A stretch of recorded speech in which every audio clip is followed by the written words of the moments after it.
Hello, everybody, and welcome to our Swampcast. Here we are live from New York, here at the Hard Rock Cafe, where we didn't actually witness Tim Tebow win the Heisman, although we did see it eventually. But on a giant screen. Yeah, big screen.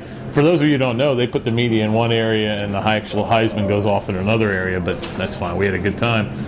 But of course, no big upset, Robbie. Tim Tebow was supposed to win the Heisman. Our polls showed that he was going to win the Heisman, and then he won the Heisman. Other polls did too, but there's always that sense of you don't know until they call the name. So there was some drama, and I know that Tim was feeling. He said he was really nervous, and all of them are nervous up there. It's national TV. It's the biggest award you can think of, and until they announce your name, you never know. But the guy announced it so quick. There was really not a whole lot of anxiety. I think for Tim and his whole family was here to watch it too. So it was a special moment for Florida football history. A special moment for a great kid. Yeah, and again, that's 3 Heisman Trophy winners for Florida, which ties Florida for 5th all time, which is interesting, and of course puts Florida in the lead in the state.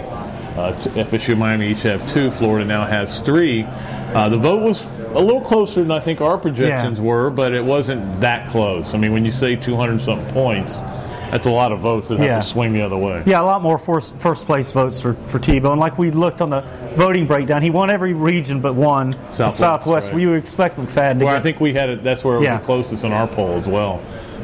Interesting thing, I was talking to Urban Meyer, who said he was basically real worried right before the vote or right before the announcement, because you think he's going to win and you don't know. You don't want. That's a big letdown if you don't. Exactly, but he was certainly in a great mood. First call he got, Percy Harvin. Well, that's good news. Called and said he was jacked up, and Urban said to him, "You're next, buddy." He might be, and even Tim Tebow is saying, "I'll be his campaign manager next year." But to me, one of the best quotes from the other competition of the finalists was, when Colt Brennan got up there and said, I was just backstage reading over Tim Tebow's accomplishments, and he had an unbelievable year, and he deserved to win it. And I think when people do look at the numbers and the kind of kid you're talking about, he deserved it, and he won the biggest prize in college football. And again, it's not just the numbers, but the numbers were certainly record-setting and impressive and had never been done before.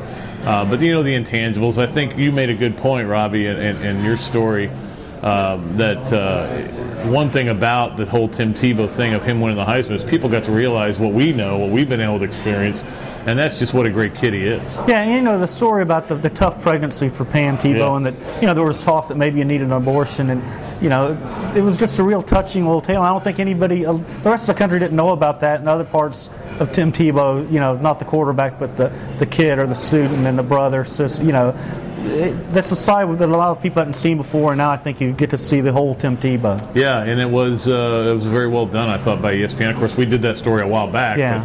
But, again, just to let the whole nation know that whole thing that was going on there. But it was certainly a fun night. We've had a nice trip up here. Went and saw John Lennon's memorial today. Interestingly, 27th anniversary as we sit here is right about now, 27 You know what years else? ago. There's a big picture of George Harrison right over the camera there. I know, there is, yeah. So it's a Beatles night. Yeah. But Pat, another favorite quote to me was when Meyer was talking about that he and Greg Madison were coming back from a Pennsylvania recruiting trip, and they're on the plane, and the next day Tim Tebow is going to make his decision known, and Urban Meyer asked Greg Madison how important was it to get Tebow, and Madison said it'll set us back 10 or 15 years if we don't get him. And Meyer said, "Oh no, we'll be okay. We'll be fine without Tebow." And then Madison said, "No, we won't. It's the guy you got to have," and they got him, and it's kind of changed the way things are going here with Meyer and his program. You ever get the feeling it's Tim Tebow's world, we're all just living in it? Yeah, Timmy Tebow now. Timmy Tebow, that's right. So we're just kind of hanging out, trying to follow him around. But when you think about it, when Urban texted him back in the recruiting days and said, Heisman trophies and national championships are here waiting for you.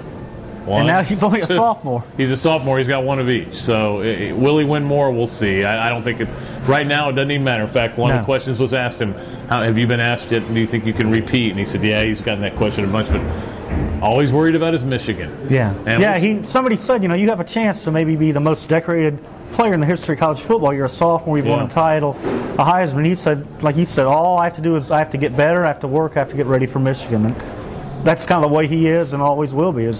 If you remember last year, Troy Smith we looked a little heavier after the banquet. He did, a little sluggish in the game. He looked a little sluggish in the game, but I talked to Tebow about that Thursday night. He said, nah, his metabolism's so fast it's not going to matter. He'll burn it up. He'll burn it all up. So, and that wouldn't surprise me at all. Although I think he might have burned off about 2 pounds given that acceptance speech. He gave that in about 11 seconds. He said love about 22 times, I think. Yeah, he didn't say anything about us, though. No. He must have been watching the Swampcast. We did both vote for him, then. Yeah, we did. We did. So it was an interesting vote. When you'll get a chance to see it in the Gainesville Sun, of course. And we look forward to getting back home, back to Gainesville, and get ready for the bowl game.